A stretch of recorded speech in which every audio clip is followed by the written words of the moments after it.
the whole band was like a battle between like Bruce and Buxton and Dennis Dunaway wanting to play heavy metal and Mr. Top Hat wanting to go da da da da da da da. Mm-hmm. You would go in your grandma's fridge and think, oh, yummy Cool Whip for on top of my ice cream. Open it up.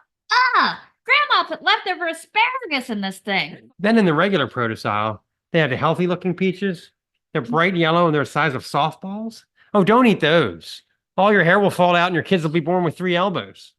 A glass of wine, and this is not a holiday pour, is $20. And a ribeye costs about the same as a Tesla SUV. Yeah. I just imagine him explaining it to his boss. This stuff tastes fantastic. I'm so proud of the recipe. If I can just get past the exploding part. This is the Snaggletooth Rock and Roll Podcast.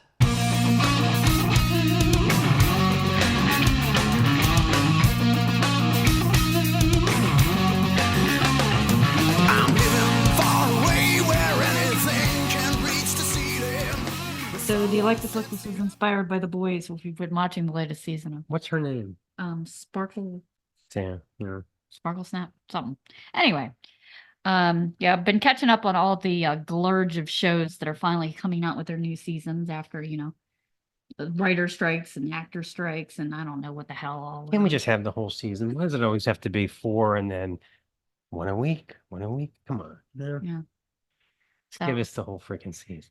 So anyway, we're actually here on a Friday night for a change because we will be at Maryland Doomfest Saturday and Sunday. Lots of bands that we have not heard before, so I'm anxious to check out new stuff.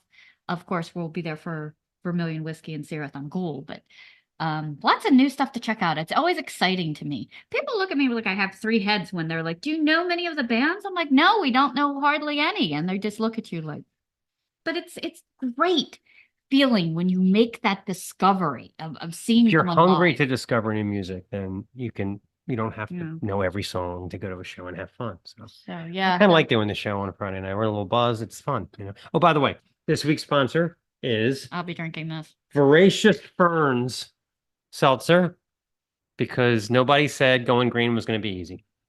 Yeah. And in more fun, we almost blew up last Tuesday. Oh, let's tell that story. Yeah. Yeah. So I know we've talked about it on the show. We've talked about that they're redoing the gas lines on our street perpetually. And they had to have a day when Mark was home and come in and make sure everything was correct and check our inside connections. Well, it wasn't correct, as we found out. No, I had thought I smelled gas Monday night, but it was so faint and I smelled all around. I thought maybe, it was my imagination. So the next night, little did we know. Yeah, I went out it was hot, so I don't think I walked the dog till almost 7. As we walked over, they have like a little vent on the yard with a little manhole cover on it, just a small one. It was hissing. It smelled like natural gas, really strong. Basically, whatever that connection was had failed, and all of the gas that was supposed to be in our house was pouring out into the street. Super dangerous. So, of course, you called the electric company, and what was the first thing they did? They decided to call a fire truck. Right. So I'm still walking the dog as I'm talking to them. And they get on 911 with me, and we give them the address, and they said the fire truck. So I'm thinking he's home, has no idea what's going on. And usually that's around the time that I light up our crackly candles. So luckily Stace got to me before I blew us up. And actually, we found out there was no danger in the house. We weren't getting any of the gas. So, I mean, I don't know what kind of douche crew they have that's doing this, but whatever fitting they put in to connect the gas line to our house just fell out, I guess. So the electric company had to get a whole new crew, and they were out there digging up the lawn and connecting it back up again. And periodically they would come up to the house to check that, because they tried to light our stove, but nothing lit because bottom line. Zero faith in BG&E and their contractors. Zero. Well, to be fair, it was not BG&E who put these in. They hired it. They contracted it out. BG&E contracted this out to the cheapest possible bidder, and now we're seeing the fruits of that. So I felt bad for the poor firemen who had to sit there just about the whole time BG&E dug our lawn up. They never had it so good. And it's a weeknight. I'm like asleep on the sofa. They made a comment that it was cruel of me to be drinking beer in front of them, and I was like, yeah, it sucks to be you. Anyway, so all's well that ends well, although I keep checking that outside thing. And now we're paranoid. Zero faith. Anyway, okay. So switching gears a little bit, I do not understand the people. They pay $5 per pound extra for the organic peaches. Mhm. You take a look at them. They're the size of walnuts, and they look like they were grown under a septic tank and half eaten by fruit flies. Sometimes there's still fruit flies on them. Hmm? You know, the FDA says that pesticide levels at government regulated levels are safe to consume. And you know what? As an added bonus, you might be safer at night because now you will be so much more visible to vehicles as now you will glow in the dark. Hmm. Then in the regular produce aisle, they have the healthy looking peaches. They're bright yellow and they're the size of softballs. Oh, don't eat those. All your hair will fall out and your kids will be born with 3 elbows. Personally, I like the apples that are so chemically altered they're actually too big to eat in a single session. They're like a little mini pumpkin. Whatever's left over, I can throw at random children. Little The little cat bastard. that was like that big. It looked like a prop for Bugs Bunny. Yeah. Yeah. Yeah. Well, this next thing kind of explains it. So, according to the Center for Disease Control, there are typically, on the average person, about 29 different pesticides. Okay. So, Traces in your body, Yeah, 29 different pesticides. at any given moment. So, I guess I should just start washing my fruit with Clorox. Much safer. I mean, come on. You can smell the chlorine in the tap water anyway. This is why I insist on farm to table Oreos. I'm not settling anymore. The end of it. Yeah, there is online footage recently been going around about a bear. He breaks into a house right through the window, and then he's seen escaping with a pack of Oreos. He's That's- like, I'll take these. So I took. I'll be having this. Okay. He found out. Left about everything else. Okay. So I read another article about pesticides and apples, and it says that you should try to get them from your local farmer. But if you can't, then look for New Zealand grown, as they are much safer. Is there any middle ground here? Either buy them from the guy down the street or have them flown from Kiwi land 9,000 miles away. I think that Seems ups a the little price. much for me. Yeah. You know, I also wondered, was it a stroke of genius for them to say, charge 5 times as much for all the runt oranges and lemons? Just label them organic. They will pay more to be healthier. I think they're just messing with Like, how would you tell the difference between the shitty organic and the shitty regular? I mean, you wouldn't. I'll pay less for the good stuff. And then just check this out. Wash and dry the produce. It takes like 10 seconds. Yep. I'm a DIY kind of gal, or maybe it should be RIY. So in other news, for those of you that don't know, both Stace and I, our offices where we work are in kind of trendy, upscale Baltimore neighborhoods. Well, you're right? in a trendy upscale neighborhood. I'm in an old money They're- neighborhood. yeah, you're old money and I'm trendy upscale. Anyway, so in both cases, the rise, discovery, and failure of new restaurants, we both find this fascinating. Okay. So, for example, there's a building near my office that we have just considered that it's doomed. Everything they put in there fails. Everything, right? They've tried like 4 different restaurants and everything's going out of business, right? But they just opened a new one and it's so wacky. I think it might actually catch on. All they make is hand-breaded chicken nuggets and fries. That's it. They don't even have a lot of sauces. Their menu is like a leaflet. I mean, a Bazooka Joe comic has more detail, right? I mean, I admire the minimalist approach, but I don't know who the target market is here. Is it groups of 12-year-olds on field trips? People obsessed with dipping in honey mustard? I don't get it. And then the one at your place is even worse. Oh gosh, they opened up a restaurant. There's one restaurant in the yeah. entire complex, Yeah, and- but thus far.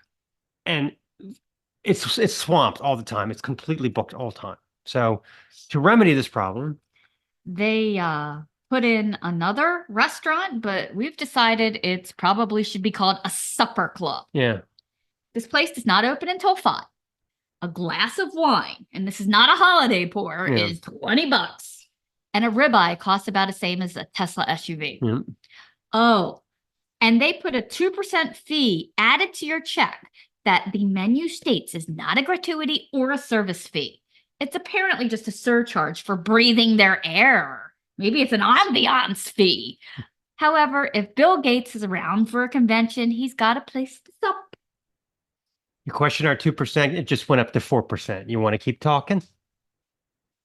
How about, I have some ideas. These restaurants are so ridiculous. How about this? How about the Roulette Cafe? Let's say you're a gambler, okay? One price. Spin the wheel and you'll see what fate decides is your entree. Mhm. The items vary from crab imperial with asparagus to cheese on a saltine. Are you feeling lucky? Let's see how your meal goes.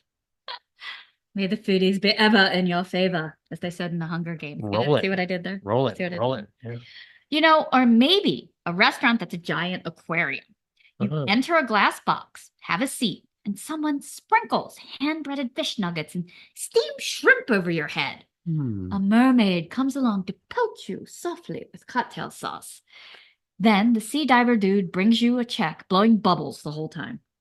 Yeah, sounds good. Our feature interview this week is with Attacker's mainstay drummer, Mike Sabatini. If you're a sucker for classic metal stories, you're going to want to check this out, as Mike describes everything from how they came to work with Metal Blade to all the Spinal Tap-like trials and tribulations the band has been through over the years.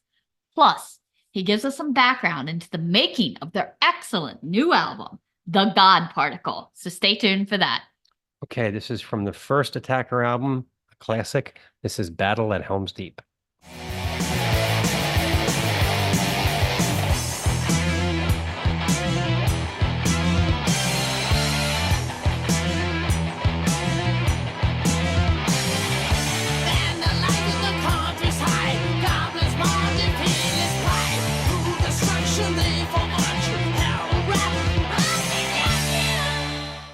Okay, let's talk about Patreon.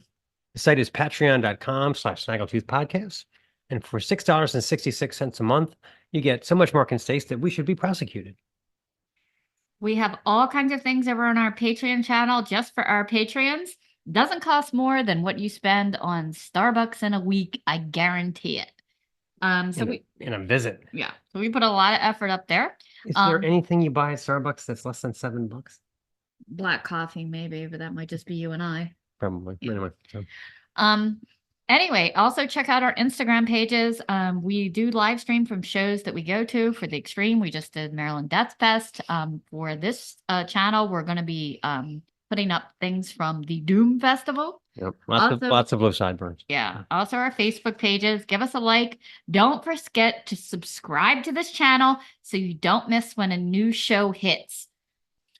Come visit our Facebook page and take a look at my followers, because the more I shitpost, the more I get living African housing thing. Yeah, living with God and a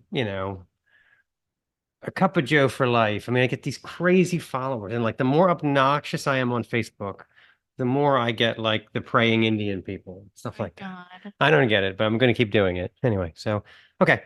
So we need your patronage. Get over there and get a bunch of exclusive content. Lately, I've been really into the Butthole Surfers, and I wouldn't be surprised if a bunch of Butthole Surfers reviews from the early good stuff pop on there soon. So, but now it's time to talk about exploding food. Did you know that Cool Whip, Tang, and Pop Rocks were all invented by the same person? One kind of nondescript named guy named William Mitchell. No word if he went by Bill or not. Mm-hmm. But he considered himself a food scientist, which sounds kind of scary right up front. But okay, he did not always have a knock it out of the park ideas. When he was first starting out, he blew himself up in a laboratory accident, sustaining 2nd and 3rd degree burns. So that just goes to show we aren't all a raging success right out of the gate. I just imagine him explaining it to his boss. This stuff tastes fantastic. I'm so proud of the recipe. If I can just get past the exploding part. So did he give up? Hell no. He attempted to create carbonated ice that was meant to kind of make a self-carbonating soda, but it was a flop. So I guess if you left your Pepsi out in the rain for 3 days, his special magic ice cubes could magically transform it from brown ooze into soda. There's quite a need for this, apparently. But his attempted carbonated ice inadvertently evolved into Pop Rocks. Another inventor came along and tweaked his idea 20 years later. We got some for the kids. And I guess in this modern age of endless screen scrolling and constant stimulation, they were pretty underwhelmed. And I say that is a statement of the ADHD generation right there. Remember Charlie and the Chocolate Factory? Wonka talks about exploding candy for your enemies. Well, Pop Rocks is exactly that, exploding candy. It blew our minds. The Zoomers are like, I'll give it a 3. I could remember sitting there at a sleepover late at night with Pop Rocks in our mouth trying to record it on a tape recorder. This is what we did for fun. It wasn't really pleasant. Looking back, it really wasn't. Understood how It didn't really taste good. They trap carbon dioxide in the sugar. So when it melts in your mouth, that's how it pops. So you are right there. You've put way more into it than I ever did.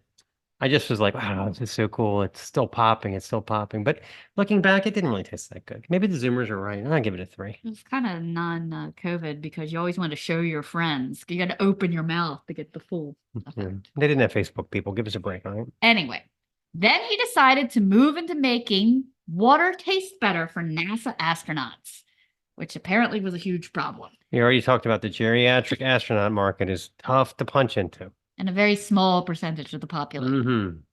But Tang was born. So apparently that was not a smashing success either, as Buzz Aldrin reported he was not a huge fan, basically saying bluntly, Tang sucks. Not a great tagline here, Buzz.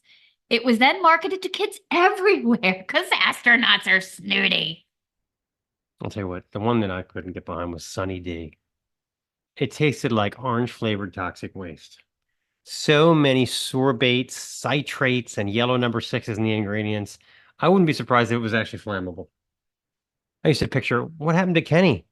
Well, he lit up a Marlboro too soon after drinking Sunny D. They found his left ear on the roof of the hen house. I tell you what's really gross now is they make an alcoholic Sunny D beverage. Right. Somebody was so into Sunny D that they wanted to make a ready-to-drink alcoholic version. So sugary. You probably have bad breath for 3 days. Mm. So anyway, after that, he turned his attention to inventing Cool Whip. This was designed to be a non-dairy topping that could be shipped frozen. I guess then you could leave it on the shipping dock for a day and a half. Nobody would care. Plus, inadvertently, he invented the most dreadful recyclable container. Mm-hmm. You would go in your grandma's fridge and think, oh, yummy Cool Whip for on top of my ice cream. Open it up. Grandma put leftover asparagus in this thing. It wouldn't Cool Whip at all. That shit happen all the time. All right. We must be stopped. Let's play a song. This is from the new album by Attacker, Nights of Terror.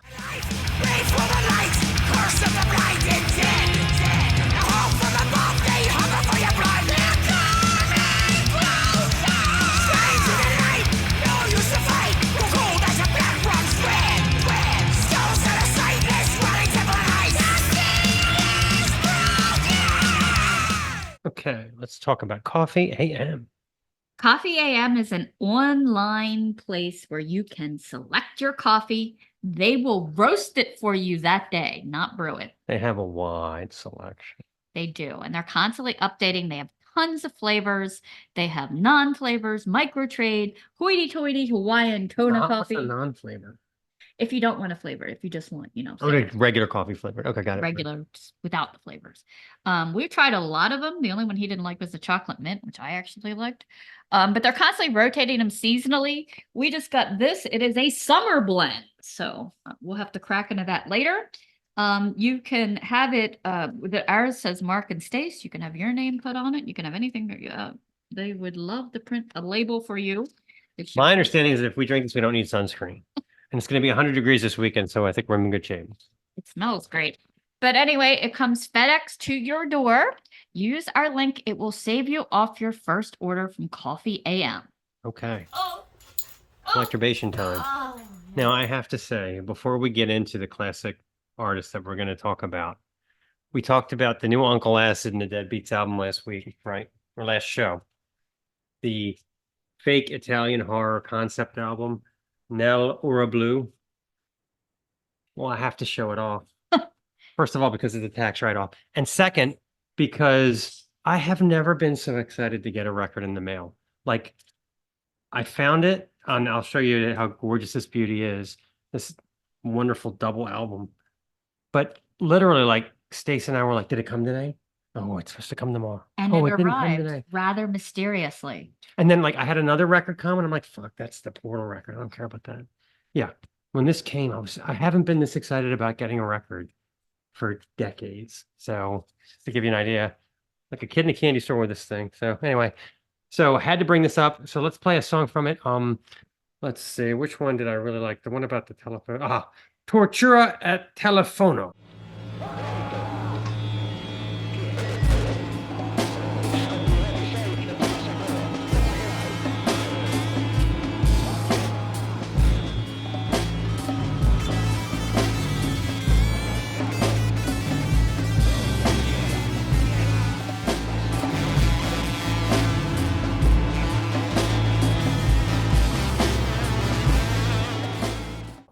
A long time ago, we did a song to stop calling, I don't want to drink anymore. It's Lady Oh, Gaga. you're going way back. Yeah, way back.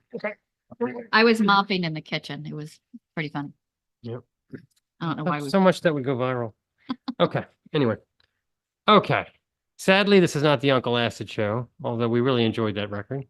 So let's talk about Alice Cooper Killer from 1971.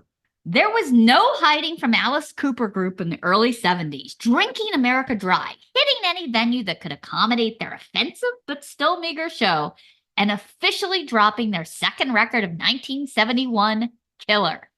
Song titles are beginning to link more directly to the megawatt personality of the band as the Ezra and Gordon Cooper collaboration starts to gel in earnest. It's a mixed bag, not as strong musically as Love It to Death, but the soaring high points in Ezrin's labyrinthine production veneer hide the album's flaws ingeniously. The heart and soul of Killer lies in two songs.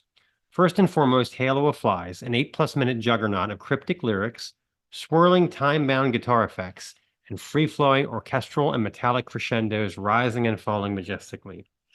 Desperado is the other pillar of the album, its harp-like introspection and metallic thunder with Ezrin's buzzing string arrangements, a big hit with acid-obsessed grandmothers the world over. Check this out. This song is Desperado. I'm a killer and I'm a clown. Step into the street by sundown. Step into your last goodbye. You're a target just by living. $20 will make you die. Anyway, continuing with it, Killer. The title track starts off great. Alice raving, Bruce and Buxton pickling our brains with guitar fuzz. Then it just sort of collapses on itself. Some of the other tracks sound a little dated and schmaltzy, like the horns in Under My Wheels. And the Sweet Jane ripoff of Be My Lover. But the seedy themes and shambolic lyrics are delivered with such a panache you'll hardly notice. Here's the thing with the Alice Cooper Group, people. Okay. Got Vincent Fernier, aka Alice Cooper. You got Shep Gordon, manager. And you got Bob Ezrin, producer. What are all three of them really into? I mean, really into Broadway musicals. Okay. Now, it doesn't come out directly in this. By the time we get the Schools out, it's like the Jets and the Sharks, and it's just out of control. So the whole band was like a battle between like Bruce and Buxton and Dennis Dunaway wanting to play heavy metal and Mr. Top Hat wanting to go da da da da da da da. Anyway, so that's in the background. But I must say, you need to seek out the Hanging Alice issue that came with complete with the 1972 calendar. This is recommended at all costs. I have friends that have the version that does not have it, and I like to just pull this out and show them that I have the Hanging Alice. So, the band's mission of offending the moral majority is becoming clearer, and Killer provided plenty of fuel for the fire. From the execution by hanging calendar we just talked about, to the performance staple Dead Babies, at which time he actually would chop up baby dolls during the show. Yeah. Again, now it's Yawn Yawn. Now it's I Give It a 3, as the Zoomers would say. 1972, people were pretty offended by this stuff. At this point, the Alice Cooper Group was poised for world domination. So check this song out. This is the 8+ minute Killer, Halo of Flies.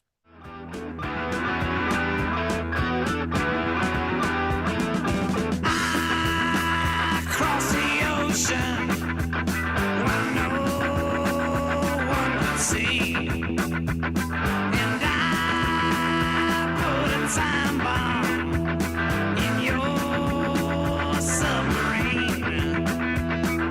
Good Okay, let's talk about the feature interview. So we have come to our feature interviews this week with Mike Sabatini. They are back with Attacker and the God Particle. So we got to pick his brain about the old days as well as this new album. Really loving. They are back with a vengeance. You know, if the band goes back to Metal Massacre 5, I'm going to be asking some ridiculous questions. So you better strap yourself in for this one. This is a good one. Well, thanks for doing this. It's great to get together. Oh, absolutely. I appreciate you guys helping us out. Absolutely.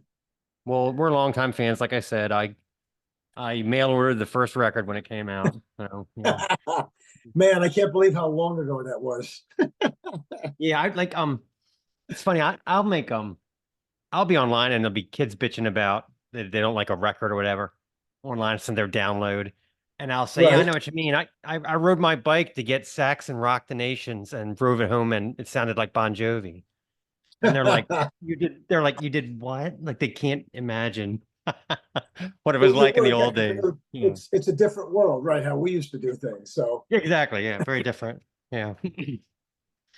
So way back at the beginning, when you guys came together, who had kind of the original vision of what Attacker would be like? I'll be honest that a lot of that just comes from our influences. We obviously we were from the Iron Maiden, Judas Priest, Scorpions, Accept, Riot, like all those kind of bands. Right. Some of the '70s bands like UFO, like our original guitar player Jim Mooney was a big UFO fan. That first album probably had more of some '70s type influence than it did like metallic kind of playing. So Right. that came from Jim Mooney. But yeah, I mean, it was really just a culmination of our influences, the bands we loved. It really wasn't. We didn't sit down and say we want to sound like this. We just kind of wrote the songs, and they were what they were. Was that kind of the first heavy music you got into, or can you remember like what your first heavy music you liked was? Yeah, actually the first thing I ever heard was, I believe, was 1979. When Judas Priest put out that Unleashed in the East album. Oh yeah. That was the first kind of metal thing I really listened to. Before that, I mean, we hear everything that's on the radio, all the '70s hard rock stuff. Mhm. That we all love that stuff too. But as far as getting into metal, it was probably that Unleashed in the East album that really hooked me and got me into it. That's great. It's funny, sometimes at our first thing. So I remember I bought that Blondie Parallel Lines album, and my sister's 10 years older than me, and she just kept saying, I heard you sing ass. I was like, shut up, That's being half deaf from being a musician for 40 years. No, So I hear you. Oh, yeah, we Try- just try- did we went to Maryland Death Fest last weekend. Oh, Number wow. one, you had to like clear your ears out. Number two, my legs were so sore from like walking and standing all day. I Yeah. was like, ibuprofen. Okay. I bet. I tell you, I used to like going to like all day festivals. Not anymore. It's I too know what much. you mean. Yeah, I know what you mean. This one wasn't as bad. They usually didn't get to go until like 3 or 4 because the last Oh, Helen that- Harbor that- started early. Yeah, when it says 11 or 12 starts, that's when it, till like whatever time at night. That's way too, especially day after day. One day's enough. Multiple days, forget it. Yeah. Well, we were fascinated by the kids because, the last band ended. It was midnight. We were ready to go home. They were all Yeah. still partying. I was like, oh, for Yeah. God's sake. Yeah, yeah. Well, Yeah. listen, I remember the days of like, I'd go, me and my friends would go into New York City any night of the week, stay out, get home at 4 in the morning, and go to work at 7. Like no Yeah, big yeah. deal. You know what I mean? When you're young and indestructible, yeah. Yeah. Yeah, absolutely. Yeah, it was a lot different back then. Yeah. About another festival they were in, right? Well, I wanted to ask about how did you get on to Metal Massacre 5 back in '84? Were you like dealing directly with Brian Slagle back then, or what was the story? Well, what happened was we had sent that demo out to get reviewed in fanzines. And I remember we got a really good review in Metal Forces magazine from England. And at the bottom of the review, it said, somebody better snap these guys up quick. So, and again, in those reviews back then, obviously you were mailing demos. So you had your address. Out of the blue, I got a contract in the mail from Metal Blade to be on Metal Massacre 5. Wow. Never a phone call, never anything. Just, I get home and I see Metal Blade Records. What the hell is this? Open it up. Whatever, the contract, one song, Metal Massacre. Obviously we're flipping out, and that's how that happened. It just kind of showed up on the doorstep in the mail. And then after that, then we wound up having conversations with Brian once we were in with it. But there was no conversation. Just that came in the mail. That's so cool. Yeah, no, that's actually really cool. Yeah, we were blown away. Yeah. The New York, New Jersey metal scene, I've always been fascinated with it in the early 80s. Did you guys work with like people like Carl Kennedy and, any of those guys? Were you involved in that, or like Ryan. Not with, really. like, no? No, I mean, like Carl Kennedy, actually, those guys were from up like New York State. Right. They were like a different area. So, I mean, I always loved the rods. Like I remember before, I guess when I first started playing, I had like the very first, I think it was like a 12-inch single that had, I think it was like Power Lover and something else on it. And I remember having that, like always loved the rods, but I didn't actually meet those guys until I think it was 2014. We played this festival called Ragnarocker in Chicago. And they were on the bill, and they were on right after us. But other than that, I had never met them before. From like I said, they were further up, a couple hours up in New York State from us. What about like any cross pollinations with like people like Anthrax or Overkill or any of them? They were all from your neck of the woods, weren't they? Overkill, we knew a little bit. Anthrax, we never knew. Again, those were New York guys. New York guys. Really, by the time we were doing our stuff, they were already starting to get established. So they were already a little upper echelon from us. So we never really crossed paths with those guys. Okay, gotcha. So after you kind of had that kind of split up, I was reading at some point that there were 2 versions of Attacker running around performing. And how did you get that resolved? And were you surprised when that happened? Well, technically, this is what happened. There wasn't 2 at the same time. It was probably about, I don't know, maybe 2000, something like that. Our original singer, Bob Mitchell, he had asked us if he could do a version of the band, because for some, the rest of the guys, everybody really wasn't that into it at the time. And we said yes. So he actually went and did his version for a little while. Then what happened was, when our original guitar player, Jim Mooney, passed away, we had gone to his wake. And our bass player Lou from Battle and Second Coming, he said, "Hey, why don't we do a third album and dedicate it to Jim?" And also, unfortunately, John Leone from the Second Coming album, our singer then, he had passed away from cancer. I believe it was 94. So we decided to do an album dedicated to those guys. But our bass player Lou said, "I'll do it, but I don't want anything to do with Bob." So whatever happened, somehow I got in contact with Bob again, and we had recorded a couple of songs in a demo form four of the songs that were on Soul Taker. And I got a hold of Bob. We wound up talking and said, "Hey, you know what? I guess we could kind of put all the past crap behind us. We're adults now, whatever." And I had him come to my house and demo the songs along, to the music we had. And then I played it for Lou. And I kind of convinced him to like let it go as well, just say, let it go, let's just do it. And that's kind of what we did. But before we even did the record, Lou's work got so busy, he had to back out, and we brought another friend of ours in to play. But it was never like two attackers at the same time, And originally, when we did start to get back together without the original singer, we stopped him from here's one thing he did. He tried to copyright the band name. We're talking about Bob. Bob tried to trademark it, and I wound up trademarking it because, again, I started the band. I brought him in, so really it was my baby to deal with. So I went and trademarked the name. And at that time, like I said, we had some bad blood because of all past stuff. But that was before we kind of reconciled for the Soul Taker album, Right. So yeah, basically it was never 2 versions. It was always, we weren't doing it. So Bob kind of did his own. And then, then we kind of put that to bed when we decided we were going to do our own. And then he came back in the fold anyway.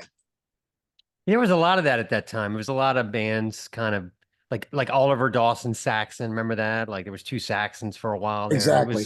It was the era of lawsuits, you know?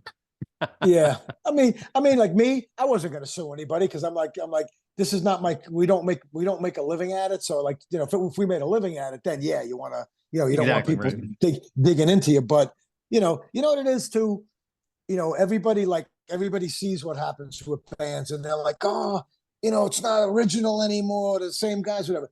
It's, people can barely hold a relationship together between two people, let alone Yeah. 4 or 5 guys. Everybody's got different It's true. personalities.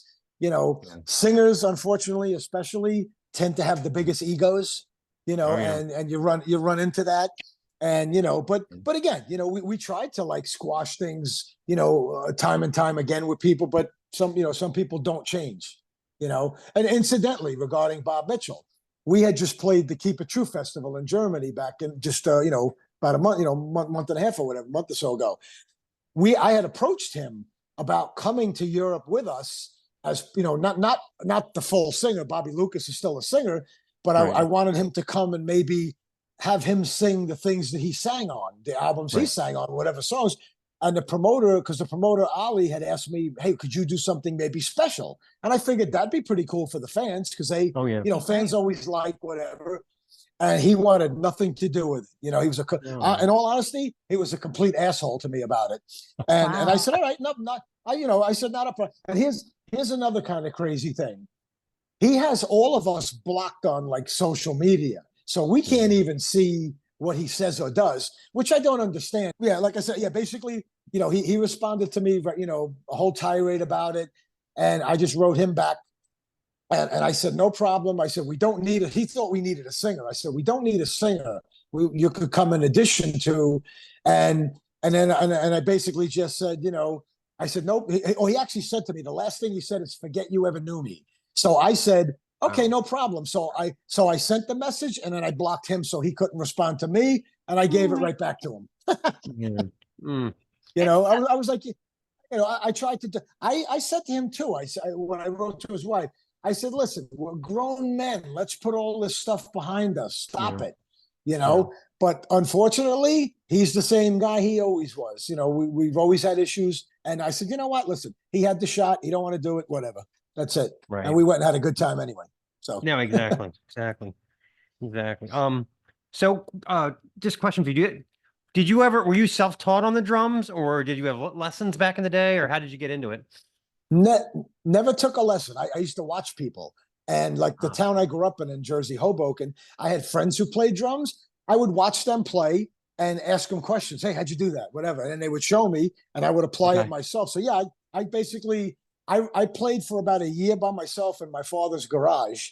And then at that point, it was after that I met Pat Marinelli, original guitar player, and another guy, Dominic, who those two guys were like a guitar team. That's how we started up the whole thing. And we started out as a cover band. And then morphed into Attacker ultimately. And obviously people came and went, before the lineup got to the, Battle at Helm's Deep lineup. Yeah. That's great. My college roommate was from Hoboken and he got me into the band. He got me into the band Blood Feast, which I still love to this day. Yeah. As a matter of fact, on June 22nd, we're doing a record release party with Blood Feast. They have a new album coming out. I think it was supposed to be out in June, but now it's July. So we're doing a co-record release party with those guys because they're good. They're good friends of ours. That's great. I love that band. Yeah. Same thing with those guys. There's only one original guy left, but again, we know all the guys, and we've been buddies with them. We went to Europe and did a festival with them, a few years back. So definitely, nice to play with your friends. Exactly. Do you remember like what your first drum kit setup was like, and has it changed over the years or stayed the same? It's definitely changed. My first actual drum kit I bought at a pawn shop on a highway, which was maybe like 20 minutes from where I lived. And it was they must have took the shell off, the coating that's on it. And it was just down to the wood and it was spray painted red. So it was like a $250 drum set. And what I did is we used to take, because we didn't want to buy the coating to put on it, we would buy contact paper, kind of like you would put on, almost like wallpaper. And I took all the hardware off, contact paper, the drums red again. For some reason, I like red. And I put all the hardware back. And I think my kit was a mishmash of stuff. I had like the main set, then I had a couple other small toms that were like from another set. It was like a Frankenstein set back then, and obviously back then everybody had the huge drum kits. We all had to have double bass, lots of toms, all that stuff. Now I play one kick drum with a double bass drum pedal.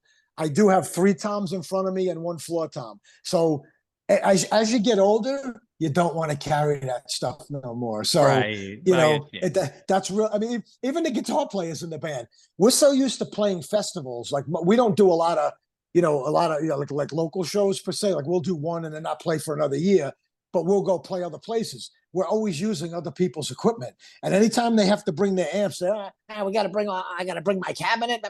I'm like, what the hell do you own it for if you don't want to bring it, So you get lazy. You get older. I remember that. Like that was like when I was in bands back in the day. I remember like drummers, because everybody wanted to be Alex Van Halen. Everybody wanted to be like Neil Peart. And I was like, dude, we're playing Bad Company covers here. Okay, we don't need chimes from Hawkwind or whatever.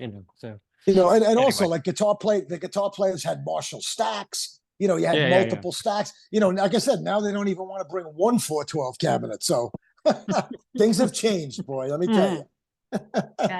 We talked to this one band, Lords of the Trident, and they went to Japan to do the show. And the people in Japan thought they were going to bring their own PA. And they were like, no. What? No, we're not. People ask me that when they say, oh, you're going to Europe? How do you bring your equipment? And I'm like, no, I said, the festivals have everything. I said, for drummers, they have everything except your sticks.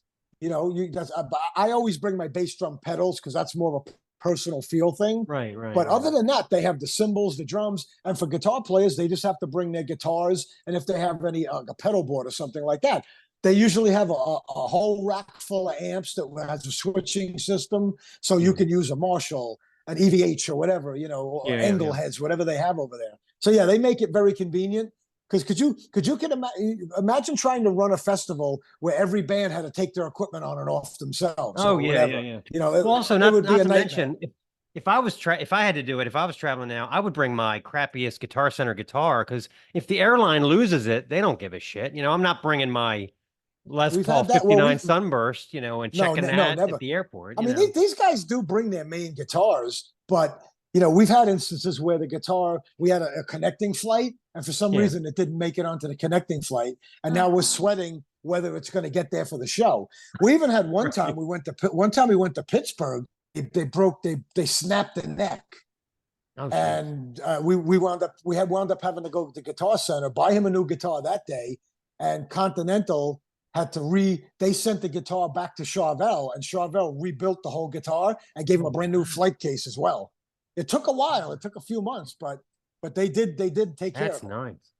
Good on Charvel. Because I mean, because I'm it as hard as they could. There's no way just throwing lightly that would have happened. That the point of the guitar actually went through the case. Oh my So we've had those instances where things didn't show up. Yep. No, I understand. Yeah. It's like those horror films where your luggage disappears and it's the apes throwing it around. That's what I imagine. Well, that's exactly what I think it is. I think that's what they do. All right, so I wanted to ask you, how did Bobby get the nickname Leather Lungs? Do you know? That's an interesting Such one. a great name. I guess because of his range, when he was younger, he was had even a higher range probably. Yeah. And I don't know. I honestly I don't know if he came up with that or somebody gave it to him. So that's an interesting thing. I should ask him because we don't really know. We just know he's Bobby Leather Lungs Lucas. Yeah. Well, he sure sounds great on the new album. He really does. Yeah. Oh, thank you. Yeah. It's funny. We've had reviews where some people don't like the way he's singing. They're like, oh, he's singing like too aggressively. I'm like, but the music's aggressive on this album. You're not going to sing. You're not going to be You're not going to sing happy on a heavy song. You're going to, and again, the subject matter of the songs is a little darker. So you're not going to be like singing la-di-da-di-da, it's just not going to happen. Yeah. The band's name is Attacker. Yeah. Yeah, right. Exactly. We're not the Pink Daisies or something, I'll tell you, I used to bitch about music reviews like in the 80s, even the 70s and 80s. I thought they were horrible. Now it's not Yeah. even worth reading most of the shit. It's just like, give me a break. Well, Yeah. you know what the problem is? Most of the people reviewing, they're not journalists that went to school for journalism or studied music, whatever. They're just fans of music that Right. can have their own little webzine or online thing. And Right. really, and I tell people too, I say, I saw a couple of not nice reviews. I don't like this album, whatever. But if I was reviewing albums, I would hate everything. I'm old school. I'm from the old school Right. bands. I don't like Yeah. a lot of the new stuff. It's just to me, Yeah. a lot of the new bands are just doing what's already been done. If you're Yeah. gonna come out new, do something completely new. So if I was reviewing albums, I'd probably be the worst of them all. So that's Yeah. why I know how to take everything with a grain of salt and not get upset. No, I know what you mean. Like like if I have to review like some of the bigger bands, like stuff like the later Maiden, like the newer Maiden or the Right. newer Metallica, I always say, what classic song are we bumping to play this shit live? That's my There you question. go. Stop You're right. making crappy new stuff. No one wants to hear this. We No, want to hear the classic stuff. And the problem is that I think bands feel like they have to put new albums out to stay relevant sometimes. You're right. But right. but you're right. Most bands write their best stuff early on, only because you're young, you're fresh, and your influences are what comes through. Once Right. you're doing it year after year for decades, if you stay in that long, first of all, your musical tastes change. You're Yeah. not the same as you were, and you probably do kind of run out of ideas because it's not easy to do that. It really is tough. Right. And the one thing about Attacker is because we've had numerous members throughout the years, the writers have changed. If we would have had Right. the same lineup from the first album, we might be in the same boat that putting album after album, we're losing steam with ideas. But when you get people coming in that bringing their fresh ideas, and everything changes a little bit musically, that keeps it a little more fresh, I think. Yeah, I totally agree. We said that on this album. Lineup changes are part of the Attacker story, and it's a good thing. It's very positive. Yeah, it keeps it fresh. Agree. I mean, again, we're lucky that the people writing have written stuff that fell in line kind of with what we do. I mean, bottom line is I've always been the drummer, so my drumming is like a constant thread throughout the albums, my style, and Yeah. having a higher type of singer. So we've always had those two things. And then musically, we some stuff's heavier, some stuff's a little more like old school. But it's just a mix of that because again, I'm not the same guy that I was 40 years ago. Especially physically. No, I hear you. Yeah. That's for Yeah, sure. Noticed you, Fenriz actually had you in one of his compilations of his Metal Yes. Merchant Festival with the Battle of Helm's Deep. So how did you feel about him taking notice and adding you into like this basic mixtape? It's basically kind of flattering that somebody from a band like that, a totally different genre within metal, likes what Yeah. we do. So yeah, Yeah. it was actually surprising. It was surprising to see it, but pleasantly surprising. It was very cool. New stuff. All right. So we really liked all this new stuff. It always seems like you have a theme, like kind of the Battle of the Helm's Deep, of course, is Tolkien and Yes. Armor of the Gods is mythology. Do you pick the theme first or just kind of it happens organically? I think it's organically. That's our singer. That's the newer stuff, obviously, with Bobby Lucas on it. Giants of Canaan. That was all him. That's his idea. That's his idea for the cover. Sins of the World, same thing. It all ties into some of the songs. Armor of the Gods, like you said, and now the God Particle. That's really him. Like he's really good at that. Like he knows. I guess he's pretty well read on things, and that's why he comes up with all these concepts. Whether it was the Giants of Canaan, which is biblical, Sins of the World, that's actually about there's supposed to be a planet called Nibiru that's behind the sun, that's where aliens actually are. All that stuff. He puts it together. He sketches out what the cover he wants it to be. Then we give it to the artist, and they flesh it out, and there you go.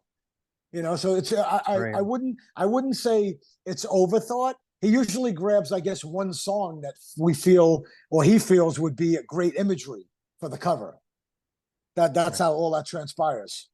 Yeah, this cover is amazing. And I was reading all about how they thought that in this particle accelerator, they had to do some kind of weird demonic ritual. So that captured that absolutely perfectly. Yeah, well, Um, what's interesting about that. There's video of when that thing. I don't know if it was when it was first turned on or another time.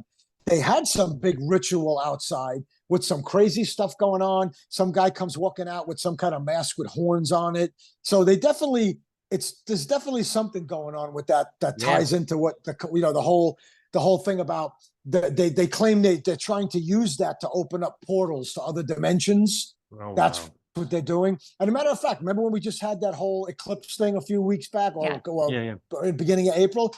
They supposedly turned that thing on for the first time in a while for some reason because of the eclipse. They wanted to open, I guess have that thing running. And obviously they say to do tests, but who knows what the hell was the actual reason? We don't know. But We don't know. no, we don't. That reminds We me just of that weird plot line of Stranger Things. Did you watch that whole craziness where they're opening up this Some of it. portal? So I guess he's the sci-fi horror fan who's into all this crazy stuff. Like, yes. do you personally have any, are you into any sci-fi horror films? I mean, I like all the classics. I love more old school horror, like, because obviously being a little older, like I used to love all the Hammer films from England, with Peter Cushing and Christopher Lee and all that stuff. Now, I'm not a fan of all the gory movies, like that kind of stuff. I think to me, that crap is what desensitizes people, and people go out and, they'll friggin' kill somebody and eat their face. It's like I like a little bit left to the imagination, so I like the old school. So I mean, again, sci-fi I've always loved, whether it's space movies or whatever. But yeah, I'm definitely a fan of all that. But Bobby is absolutely a fan of that stuff because that's all the stuff he writes about.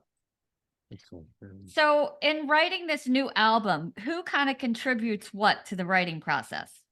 Bobby did all the lyrics. That's one thing. He definitely did the lyrics.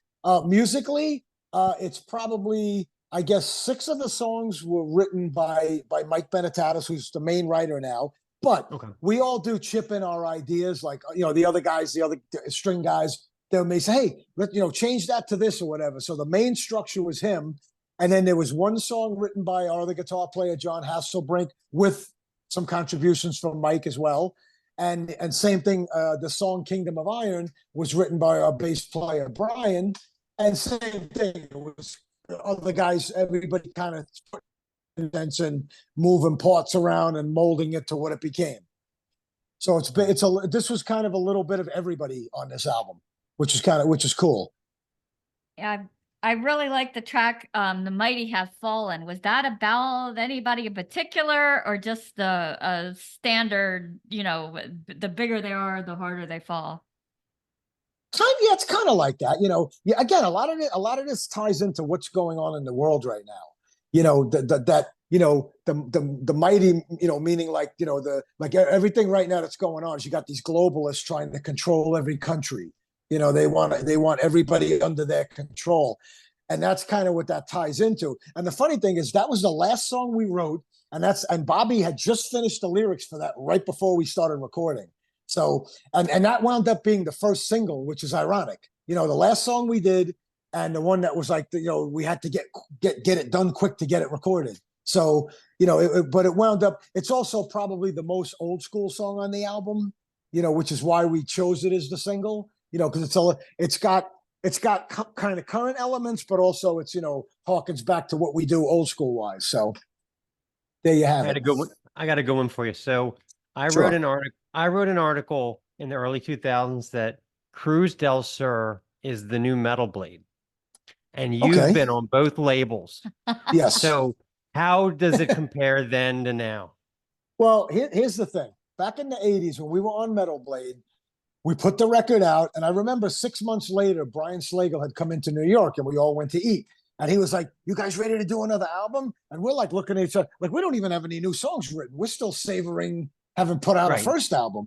Right. And I remember at the time, for some reason, again, being young and stupid, we thought, they should be doing more for us, or we deserve this and that. So like a bunch of idiots, we wound up not doing another record with them, not deciding to stay with them, and ultimately I think that was the biggest mistake we made. We should have stayed with them and at least somehow, tried to get another album going. You chose not to go with Metal Blade for a second album. Yeah, because we all felt like, I don't know, for some reason we thought, guys, oh, they should do more for us. We deserve whatever. We were young and dumb. And we wound up, not going with them. And also at the time, we had a falling out with Bob Mitchell. He had to go. He was not showing up at rehearsals. We got then that's when we got John Leone, who sang on The Second Coming. During rehearsals for when we were writing those songs, something happened with our original guitar player, Jim Mooney, between him and John Leone, and he wound up walking out the door, and that was it for him. So we had we had setbacks. That's why it took so long to get back on going again. And then we wound up signing with that Mercenary label out of New York. They had done the Lemoore Rocks compilation for the Club Lemoore in Brooklyn. Right. Okay. And after that, then we got the deal to do a full album. And even that label, we put the album out. It wasn't even the album wasn't even out for a year, and they went out of business. Something happened with the owner. I think the owner had some problem with tax evasion, and he fled the country. Oh, gee. And we decided just to kind of disband it at that time because thrash was what was popular. Wasn't so much the more classic metal stuff, and that's what we did. And we wound up starting the Jersey Dogs band, myself and Lou, and and went in a little heavier direction with that band. So that's kind of where what we did after Attacker. Well, you guys were on Sentinel Steel for a while. I knew that guy, Dennis. He seemed like a good guy. Yeah. Oh no, Dennis was great. He had contacted me about wanting to release the first two albums, and that's how we did it. And he was super honest. He paid us well, So he, but again, I think when all the economy stuff was going south, he kind of bailed on. He stopped putting records out, and just stuck with his mail order stuff that he still sold CDs, but that's it, And I for a think while there, though, he he had great taste at a time when this type of music, nobody wanted it. I mean, I remember that. I remember that it was like 98, 99. Sentinel Steel was like the only label that was putting out traditional metal. It was really and he did a good job. He put together. He did a really good job. Yeah, he made it like a good package or whatever. So it was kind of cool doing that. I mean, really, that's what kickstarted the whole thing for us. Even though when we put the records out, we weren't getting back together with the original lineup, for whatever reason, we all just kind of were like, whatever. But, if we didn't put them out, we probably wouldn't have gotten back together, even after the death of Jim Mooney, probably. I had one other track question, if you're here. Nights of Terror. I love that the seal is broken and the rotting Templar Knights. It almost reminded me of the Game of Thrones when all the dead people were coming back. Do you have any idea what the inspiration for that was? I think that was based on a movie that he saw. That's what I think it's about. Something to do with he always was interested in the whole Knights Templar thing anyway. So I think there's a movie about that where like these Templars, I guess, come back and whatever, kill people, and they got no eyes. It might have been there's a horror film guy, Lucio Fulci or something like that, some Italian horror director, and I think it was a movie he made. That's where he got the inspiration for that. So that's pretty much what I think it is. That's great. Well, you guys did an awesome job on this album. What's coming up next for you? The only thing we got right now is we're doing our record release show in a few weeks, like I had mentioned with Blood Feast here in Jersey. The thing with we don't do any touring because everybody's got jobs and all that stuff, and in all honesty, we're not fans of losing money to go play. So we do that, and also with festivals, you got to get a year or more in advance, or a year and a half sometimes to get on festivals. So because we were working on the record for a while, we couldn't book anything. All right, thanks for having me. I appreciate it. Thank you. Because Baltimore honestly, someday. Oh, absolutely. Yeah. But remember, without you guys helping us, we nobody hears about it. Falling on deaf ears.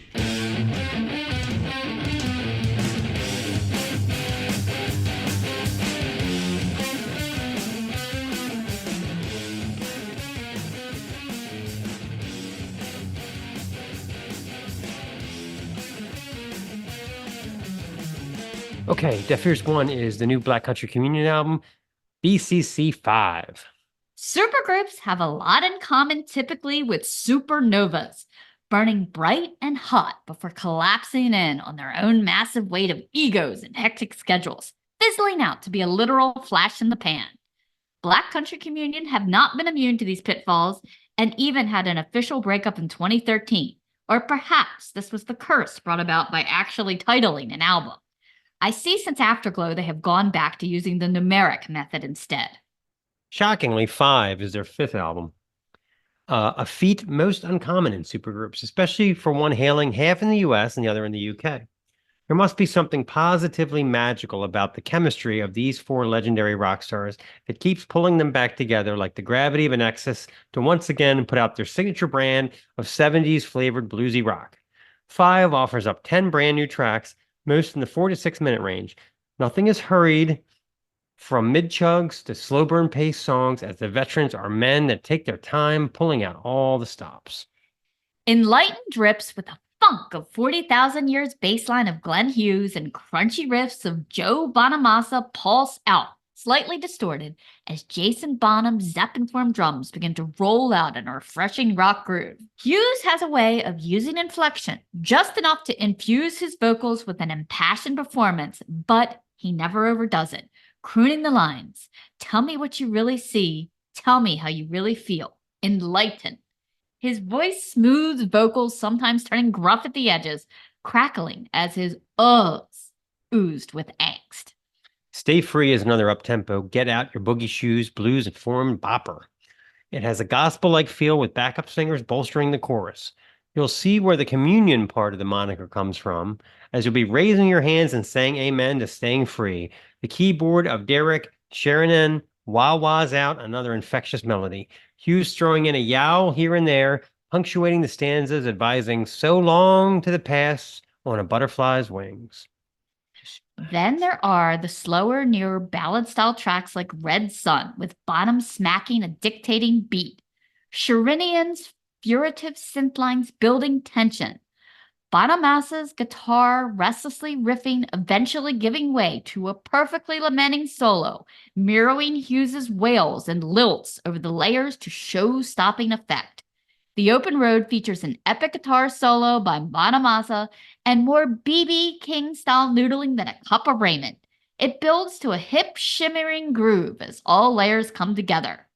If I had to pick a favorite track, it would be Love and Faith, with Doors-style church synths before the drums pound us in, layering with the bass line, creating a wall of grimy rock as the guitar riffs crunch, zooms, and gyrates. Hughes' throaty warble alternating out, smooth and rough, the layers coming together as cool and smooth as soft-served twist cone. The cymbals end it, bringing the curtain down, and no doubt the audience to their feet. If the curse of the supergroup could be broken, surely it would be by these 4 legends. I read that Hughes said they make music for themselves, not with an audience in mind, and with fantastic pants, I must say. Glenn Hughes's pants are always impressive. Anyway, something about the way they play off each other, creating the best music that this rock royalty can imagine, makes for an epic feel. Their songs aren't storytellers, but more capture an emotion or a feeling, rather than being specifically about sex, rebellion, or random drugs. The art they create feels as ageless as Glenn Hughes and just as resilient. And they aren't above throwing in some cowbell here and there. Here's hoping for 6. Let's play a song. This is Love and Faith. I told her face to feel like a rose, I do believe. In the day I reappear, way to the moon. Okay, Deaf Ears Sue is the new album from Gentlemen Rogues called Surface Noise. The grunge era should have been a pivotal time for my personal musical upbringing, as the first wave happened just as I was hitting my 20s. But those bands didn't interest me in the slightest. I went down a completely different rabbit hole, detoured from my usual metallic diet by the Posies album Frosting on the Beater. It was such a perfect power pop record with tons of guitar. Soon I was out of control, snatching up records from Big Star, Matthew Sweet, The Only Ones, and tons more. The latest disc from the Austin-based quartet Gentlemen Rogues, takes me squarely back to those records that juggle hooks and catchy choruses with smart guitar bits that I could actually learn to play reasonably well. Since forming back in 2010, the Rogues have eked out a consistent stream of singles and EPs, all of it culminating in Surface Noise, their first bona fide full length. The band stays pretty true to the genre, with 10 songs, mostly in the neat and snappy 4-minute range.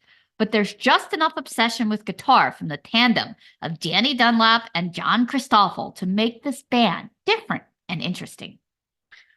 Power pop is quirky by nature, and this band shows a real flair for keeping things fresh. Lyrically, vocalist Dunlop offers up gems like Moonstruck with the chorus, "I was in your orbit, but never your constellation," and the brilliant Involuntary Solitary with the marvelously dorky line, "I want to be infected by your infection."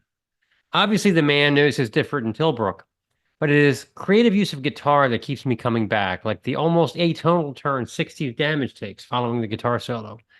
Dunlop and Christoffel both extraordinarily noodling in each channel. The lead-off track, Do the Resurrection, may be the disc's standout, with lines like, "I love you, will you stop trying to kill me?" Eventually taking off on a Thin Lizzy-style harmonized lead that takes a good song and makes it great. I have been super pleased with the latest crop of power pop bands from Kate Aldridge to Bud Bronson, and now Gentleman Rogues. This album may just be the motivation you need to slip that cute girl a note after biology class. All right, let's play a song. This is Do the Resurrection. You bring me back just to let me die again. I want you, but I don't want to. I want you, but I don't want to. To want you, but I don't want to. I love you, when will you stop trying to kill me?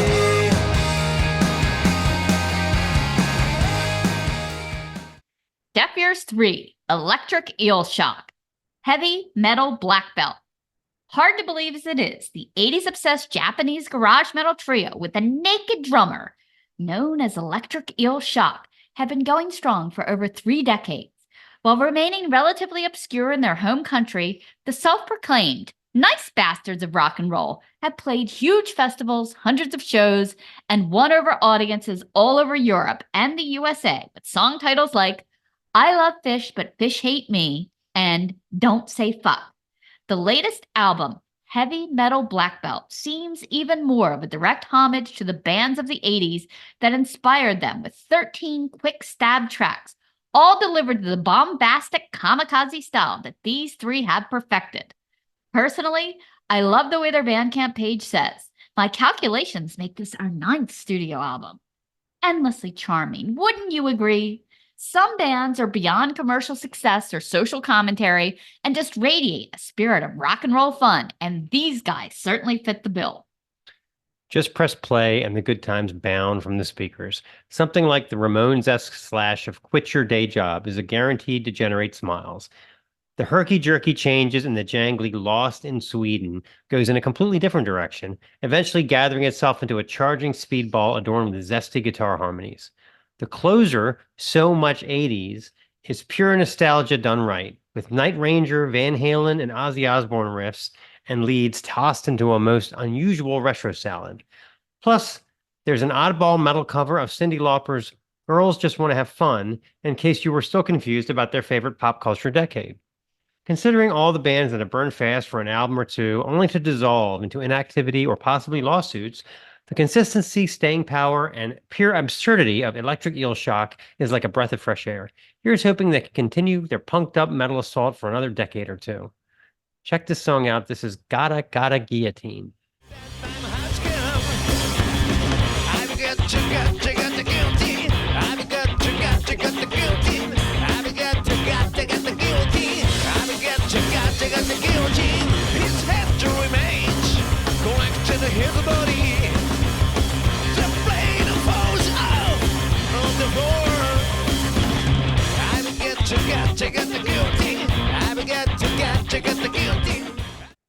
Ah, another good one. Really, My goodness. a lot of different stuff here. Yeah, very different. And we talked about Pesticide a lot, which is Hilarious. Yeah, glowing in the dark is always Hilarious. Mm. Hilarious. Yeah. And whether it's organic or orgasmic, we don't know. We talked about how Gen Z said exploding candy impressed me. Yeah, even when my kids were little, I bought it for their Easter basket, and they were like, "Where's the chocolate bunny?" So, I hate that because then I'm like, you know what? It did kind of suck. This has been the Snaggletooth Rock and Roll Podcast. Special thanks to Mike from Attacker for appearing on the show.